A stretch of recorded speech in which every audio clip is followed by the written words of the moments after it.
चिसो सँगसँगै फ्रक बन्न खोजिरहेको अनुमान गर्न सकिन्छ यति बेला युरोपियन कन्ट्री रोमानियाबाट प्रत्यक्ष ब्रोडकास्ट गर्दैछु। यदि चान्स मिलेछ हेर्न सक्नुहुन्छ। यहाँ आएको निकै स्पिड त छैन गाडी वर्षाको कारणले यति बेला निकै कष्टकर बनिरहेको हो र सँगै स्पिडमा हिँडिरहेको छ वातावरण।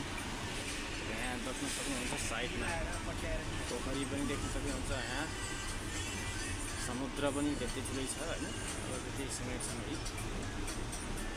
बाटोभरि फुल।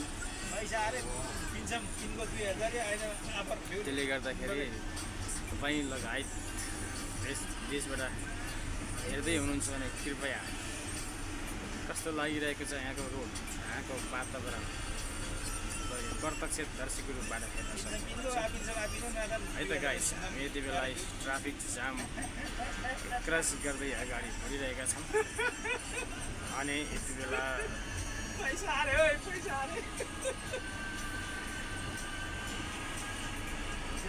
पछाडि साथी बोलिरहेको छ है, प्रत्यक्ष रूपबाट हेर्न सक्नुहुन्छ है। क्रिसमस सुरु भइसक्यो।